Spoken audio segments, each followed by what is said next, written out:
Right, so hello and welcome back to Books and Things, and welcome to another video, and welcome to a slightly different video. Today I'm going to be doing a bit of a reading vlog of the haunting season.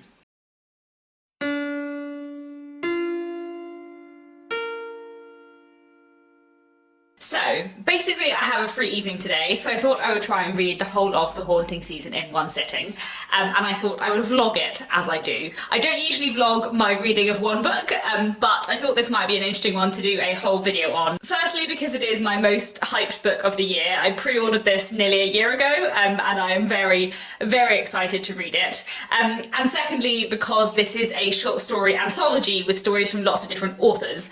So I kind of like to discuss each story, but I also know that I probably won't have time to do that in my wrap up at the end of the month, so I thought it would be nice to do it now. So this is an anthology which contains ghost stories written by Bridget Collins, Imogen Hermes Gower, Kieran Millward Hargrave, Andrew Michael Hurley, Jess Kidd, Elizabeth McNeil, Natasha Pulley and Laura Purcell. Within that list are many authors who I've read stuff from before, who I love. Natasha Pulley is one of my absolute favourite contemporary authors. I also read The Binding by Bridget Collins earlier this year and adored it. I also really enjoyed The Mermaid and Mrs. Hancock by Imogen Hermes Gower when I read it, and I loved The Doll Factory by Elizabeth McNeil as well. So there are so many authors in here that I'm really excited about, a couple that I haven't read stuff from before that I'm really looking forward to trying, and I think this should just be a really good read. It is a collection of ghost stories written by predominantly historical fiction writers, so I'm hoping there's going to be quite a few historical ghost stories in here, which is just my kind of thing. I'm hoping it will be more intriguing than scary, but we will see. And I thought it would be really nice to just sit and read it today.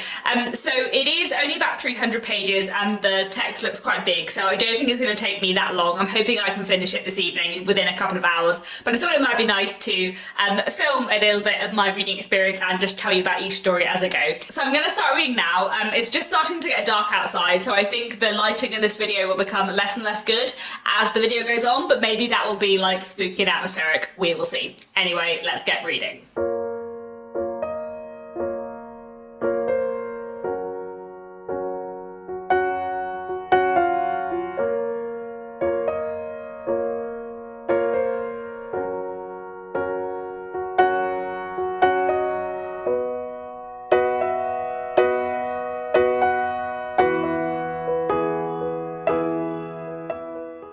So I've just finished reading the first story in the collection, which is A Study in Black and White by Bridget Collins, which I really enjoyed. So this is a ghost story which feels to me like it's set in the Victorian period. It doesn't specify that, but it feels fairly Victorian to me. And it's about a man who, when cycling one day, comes across a strange, mysterious black and white house where the topiary in the garden, like the hedges, are shaped into chess pieces. He feels drawn to this house and decides to rent it, and when he gets there, strange things slightly to do with chess start happening, which is very fun. I really enjoyed it. I liked the chess element, like it was a bit random but really fun, so I thoroughly enjoyed that. It's also really nice to read something else by Bridget Collins. I loved The Binding, but I haven't read her second book, The Betrayals, yet, but I really enjoyed this short story, so definitely looking forward to reading more by her in the future. And now I'm going to start the next story in the collection.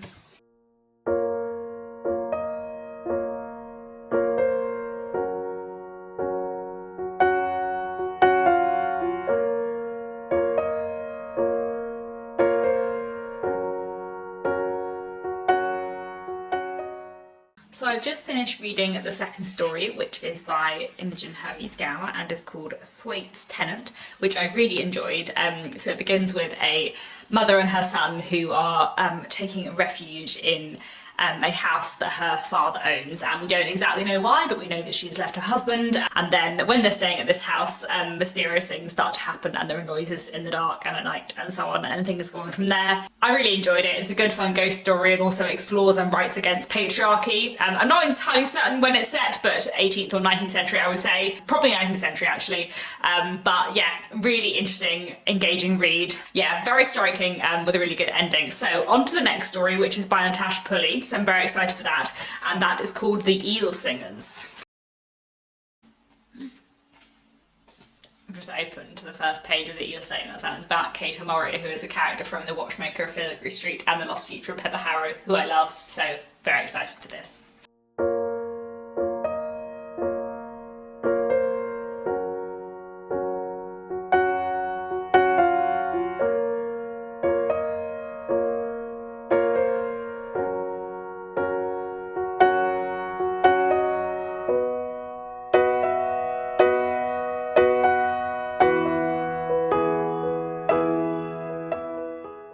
So I've just finished Natasha Pulley's story, The Eel Singers, which I loved. It was so good. Just, yeah, oh, so nice to be reminded why Natasha Pulley is one of my absolute favourite authors. It was just beautiful and excellent, and both like really clever and supremely fun, with like so many bits that made me smile and laugh, but also it was like a little bit spooky in the right way. And I also enjoyed that it was like a bit of a ghost slash supernaturally story, but it was also set at Christmas, which I just enjoyed because it's set in the Victorian period, and the Victorians associated ghost stories and Christmas, so I very much enjoyed that, and that was excellent fun. It was just so good, and like the last few paragraphs were just fantastic. It was just it was so good. Basically a couple of the characters go to this house in the middle of nowhere for Christmas, and then weird things start happening, and it was just, it was wonderful. It was wonderful. One thing I should say though is that the story does contain like heavy spoilers for The Watchmaker of Filigree Street, so it is about the characters who are in The Watchmaker of Filigree Street, and I think,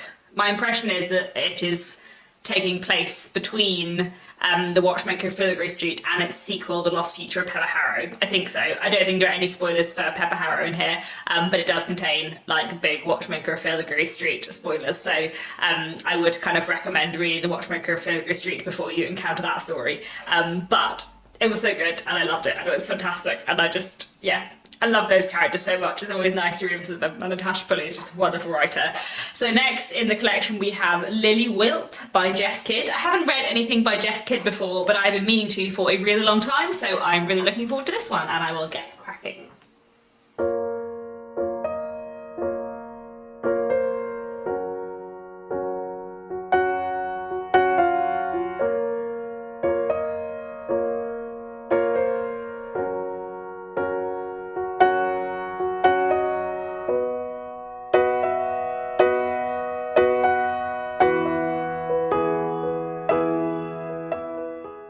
So I've just finished reading Jess Kidd's story, Lily Wilt, which I really enjoyed as well.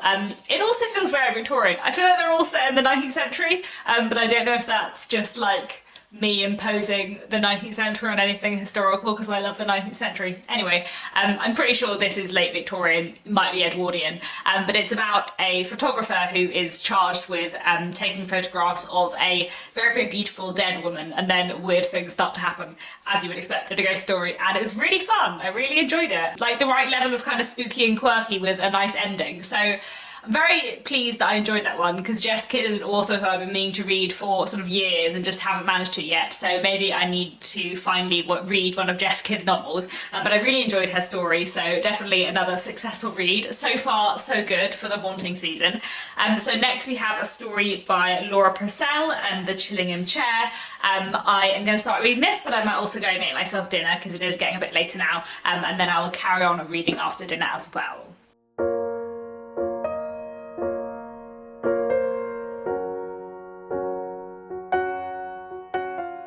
So I just finished reading Laura Purcell's story, The Chillingham Chair, which I did quite enjoy. This is set in a Victorian country house at Christmas, and after the main character has a riding accident, strange things start to happen. I did enjoy this one, but I did feel like I wanted a little bit more at the end, like I wanted to know what happened after the story ended, which you do sometimes get in short stories, but so far in the rest of this anthology I haven't really had. But it was still a strong and interesting story. And next I'm on to The Hanging of the Greens by Andrew Michael Hurley.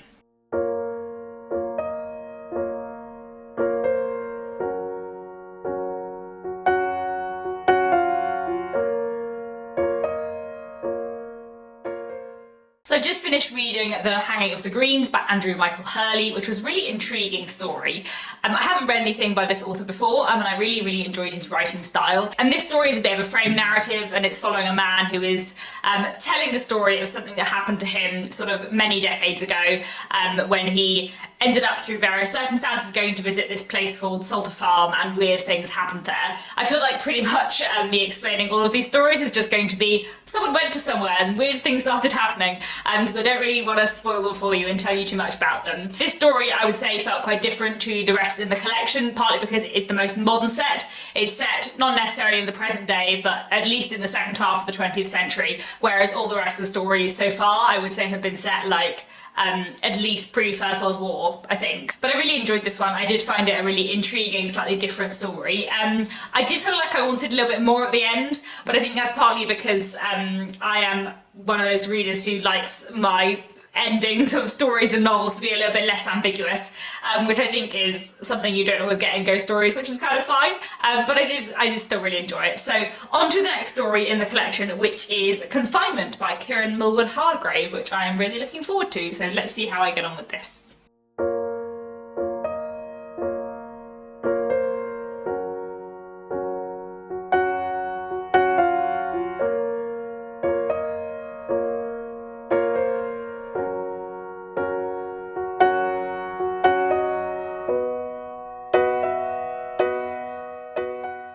So I've just finished reading Confinement by Kieran Millwood Hargrave, which I really enjoyed. It was a very strong story, really interesting. It reminded me a lot actually of a classic story called The Yellow Wallpaper, which is, I think, by Charlotte Perkins Gilman.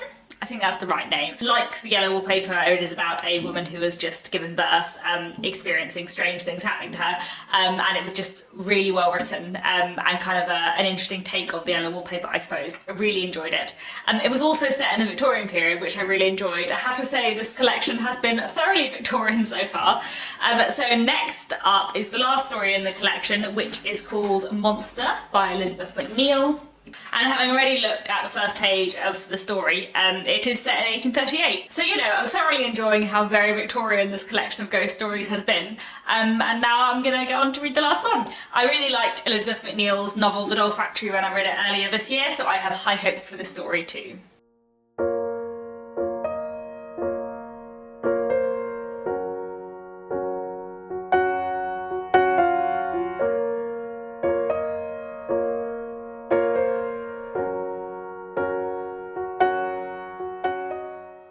So I've just finished the last story in the collection, Monster, which I really enjoyed as well. Elizabeth McNeill is very good at creating tension, and I found the main character really interesting because I sort of didn't like him, but also felt bad for him at points, and he was quite a kind of interesting, complicated figure.